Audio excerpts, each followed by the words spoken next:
আসসালামু আলাইকুম, সুনামপুর থেকে ফয়সাল আহমেদ বলছি। আজকে আপনাদেরকে দেখাবো আপনি কীভাবে বাসায় নিজেই ১ গ্লাস মোরিঙ্গা পাউডারের জুস তৈরি করে খাবেন।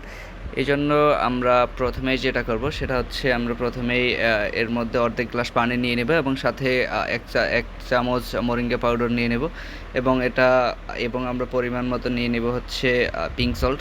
আমি পিঙ্ক সল্ট খাই, আপনারা সাধারণ লবণ অ্যাড করতে পারেন।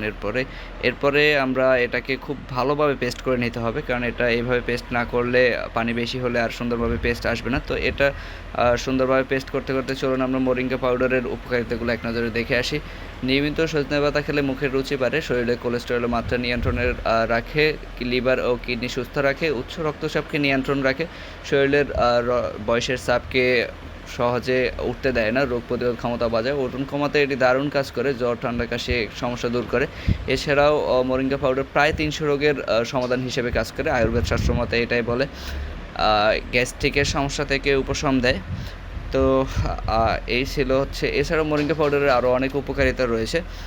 এরপরে আমরা এটার মধ্যে অ্যাড করে নেব মধু। আমি এখানে সরিষা ফুলের মধু ব্যবহার করছি, আপনি চাইলে অন্য মধু ব্যবহার করতে পারেন, অথবা চিনি ব্যবহার করতে পারেন, অথবা আপনার ডায়াবেটিক্সের সমস্যা থাকলে আপনি এখানে মধু ছাড়াও এটা খেতে পারেন, কোনো সমস্যা নেই। এরপরে আমাদের তৈরি হয়ে গেছে। এরপরে আমরা পরিপূর্ণ ১ গ্লাস পানি নিয়ে নিব এবং এটা একটু নাড়াচাড়া করে এটা আমাদের খাওয়া উপযোগী একটা শরবত হয়ে যাবে, বা হচ্ছে আমাদের মোরিঙ্গা জুস তৈরি হয়ে গেল।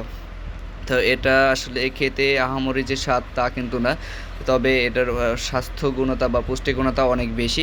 তাই আপনারা প্রতিদিন খাদ্য তালিকায় ১ গ্লাস মোরিঙ্গার জুস আপনারা নিঃসন্দেহে রাখতেই পারেন। এটা আমরা যারা স্বাস্থ্য সচেতন মানুষ তাদের স্বাস্থ্য ঝুঁকি অনেকাংশে কমিয়ে দেবে। এটার আমাদের ওইভাবে কোনো রোগ শোক না থাকলেও এটা আমরা সবসময় খেতে পারি। এটা খেলে কোনো পার্শ্ব প্রতিক্রিয়া নাই, তাই আপনারা এটা সবসময় খেতে পারেন। ভালো থাকুন, সুস্থ থাকুন, সুনামপুরের সাথেই থাকুন। আসসালামু আলাইকুম।